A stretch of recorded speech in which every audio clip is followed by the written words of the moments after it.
unknown to most Calcuttans, though not to the world, lies a priceless piece of ecosystem fringing the eastern boundaries of the city. It is the East Calcutta wetlands. Rajarhat ভাঙড় লাভাটি ওই দিকটা হ্যাঁ, রাজারহাটটা ঠিক মানে অতটা দিকে না, এটা বানতলা ওই দিকটা বানতলা ওই দিকে। হ্যাঁ হ্যাঁ মানে টিএমসি পার্টি হেড অফিসের পেছন দিকটা হ্যাঁ, বানতলা ওই সাইড। হ্যাঁ যাদবখানে যাবি। হ্যাঁ, এটা বিশাল এরিয়া। না বেশি জানি না, বলতে পারবো না। একটা কোয়েশ্চেন করা যাবে? বলছি, কলকাতার পূর্ব সাইডে যে বিশাল জলজমি আছে, আপনি সে সম্বন্ধে কিছু বলতে পারবেন? অত তথ্য দিতে পারবো না। সল্টলেকের কথা বলছো? সল্টলেকটা যেটা মানে সল্টলেকটা আগে ছিল, তার এই সাইডটা এখনো পুরো জলজমি মতন আছে, ওই বানতলাম ওই জায়গাগুলো। তো ওই সম্বন্ধে কিছু বলতে পারবেন? খুব ক্লিয়ার কনসেপশন নেই।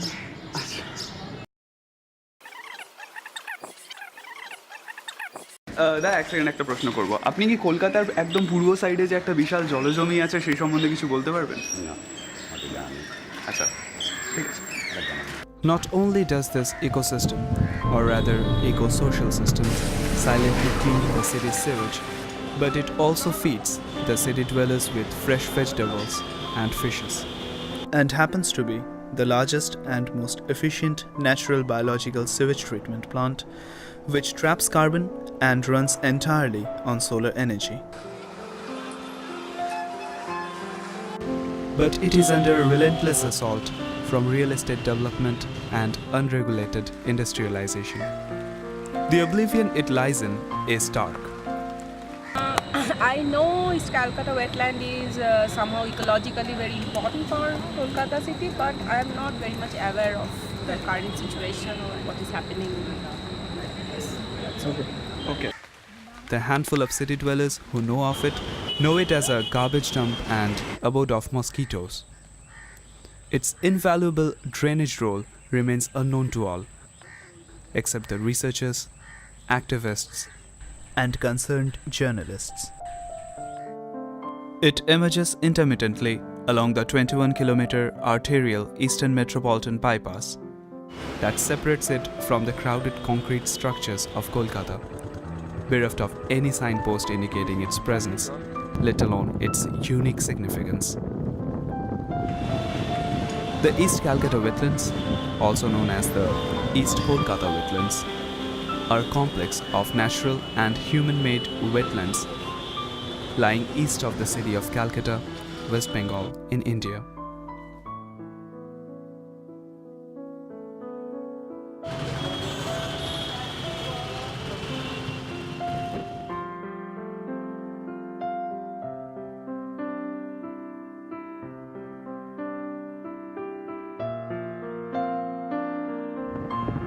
The wetlands cover 125 square kilometers, comprising salt marshes, salt meadows, sewage farms, and settling ponds that help treat Calcutta's sewage and sustain fish farms and agriculture through recycled nutrients.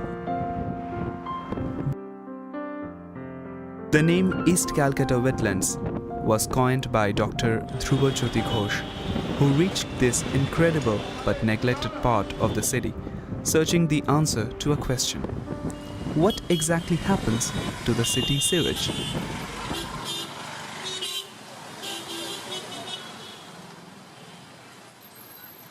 Many years ago, local fishermen of this area transformed this wetland area into an ensemble of fish ponds, about 300 in number. These ponds are technically described best as oxidation ponds, and in tropical countries, these oxidation ponds are the best option for sewage treatment that science provides. The ECW is a model for multi-use resource recovery system with activities like pisciculture and agriculture.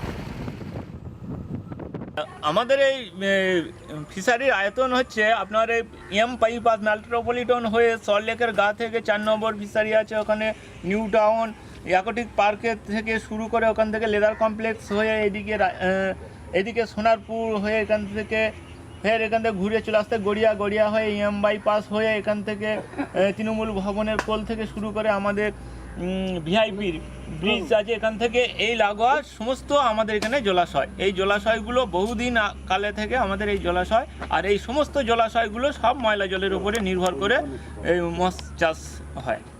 Kolkata, like other cities in India and elsewhere in Asia, is expanding rapidly. Population in the metro and its suburbs rose by as much as 55% to 14 million in 2011 from 9 million in 1981, according to the latest census. The entire city's soluble waste is disposed into the raw sewage canals, which finally drains into the shallow, flat-bottom fish ponds called pheri.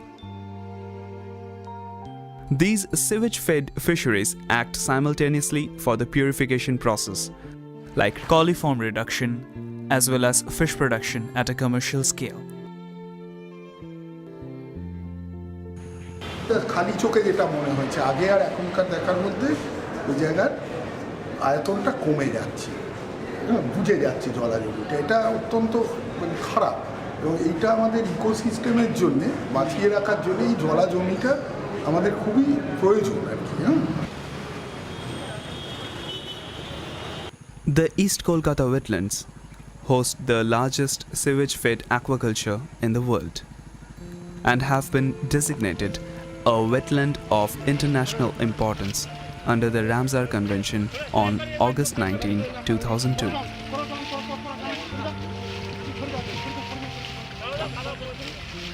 Wastewater is 95% water and 5% fecal matter.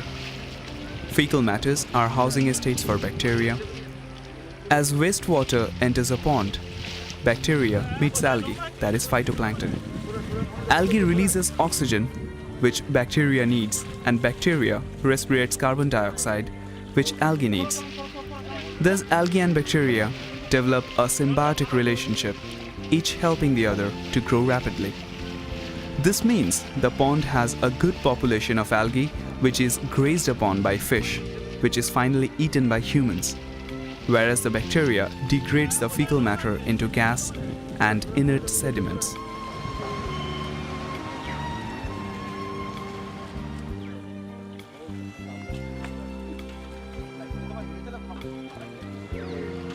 Amazingly, for a sprawling city of its size, the cost of sewage treatment is cheapest in the world due to the wetlands on its eastern fringes.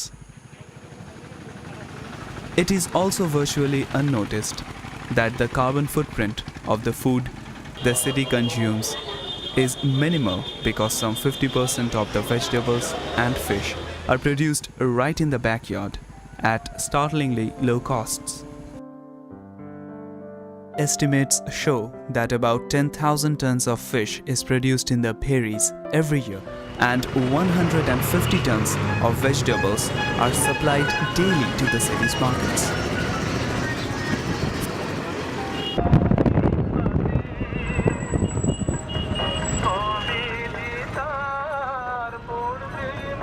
For all its usefulness, the Kolkata wetlands face a dwindling future from the land sharks and unplanned, dirty industrialization. Of the two, filling up the large fish ponds, locally known as pheris, and building on them present the greater danger. বলছি আপনি পূর্ব কলকাতার জলজমি সম্বন্ধে কিছু বলতে পারেন আমাদেরকে? সব flat নিয়ে ব্যস্ত, জলাজমি কোথায় আছে দাদা? এখন কলকাতায় জলাজমি কোথাও নেই দাদা, সব কমোডারা সব দিলে নিচ্ছে। The hunger for land for real estate development exerts a relentless pressure on this unique ecosystem. After the decision to extend Salt Lake City by converting more wetlands in the area, a public interest litigation (PIL) by Public, a city-based NGO, saved the wetlands by a landmark judgment of Justice U.C. Banerjee of High Court of Calcutta. It is unique even among the world's most prized wetlands in its sustainable symbiosis with the metropolis. A law barring new constructions on the wetlands, which entered its 10th toothless year last month, has not disordered property developers. The instances are too many to be denied.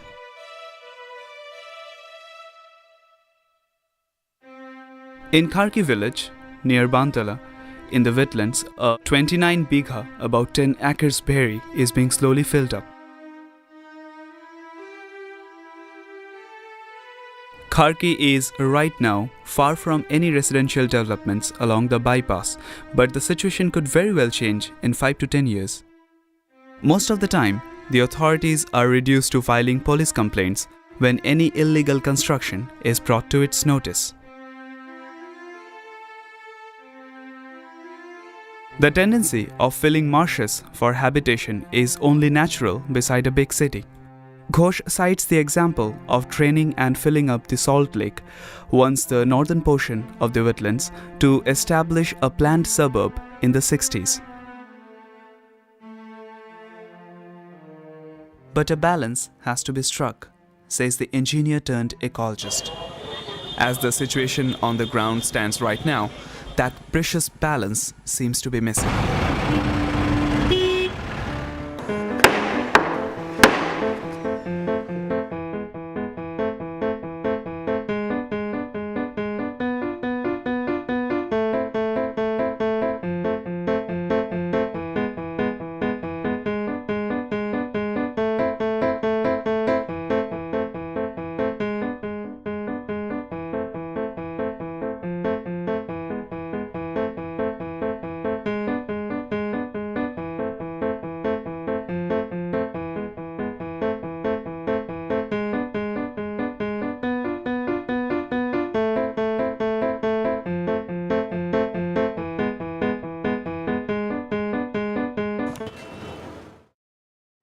What also riles the aware citizens is the illegal mushrooming of plastic recycling and leather processing units on land which were a few years ago fertile vegetable gardens.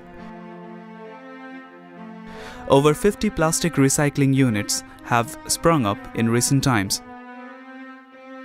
On the stretch towards Bantala, more than 25 leather processing units boil leather wastes, emitting noxious fumes. It is then spread to dry and subsequently shipped to tea gardens as manure.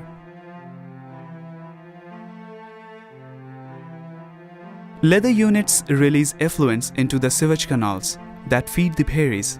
It harms the fish.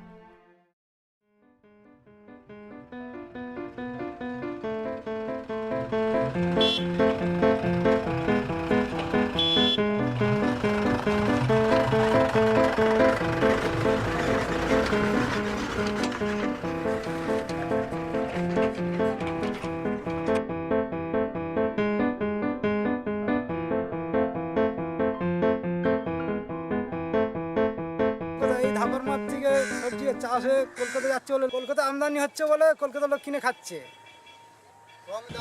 কম দামে এখানে সবজি ফবজি না হলে কলকাতার লোক মরে যেত না খেয়ে There are also 5,000 local rag pickers who manually recycle Kolkata's solid waste at Thapa, the city's garbage dump in the wetlands, a daily effort that is laudable. Violence is never too far away in the wetlands, where laws of the land are often observed only in the breach. The steady encroachment on the wetlands worries the communities that have been living here for generations. More than 120,000 residents, many of them vegetable farmers and fisherfolk, are providing a useful service to the city. They cannot be wished away, and we need to preserve them to ensure our own existence. Shrinking it drastically to build houses is only inviting trouble, experts say.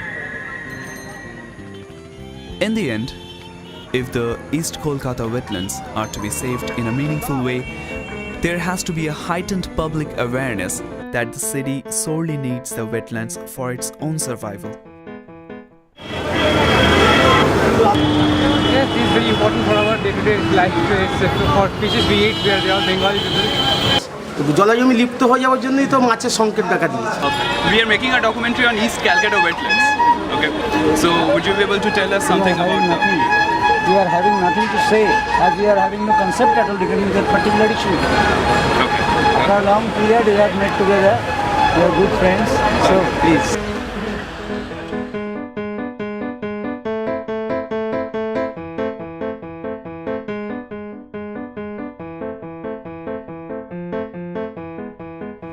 If the people are indifferent, Ghosh asks, what hope can be there for the wetlands?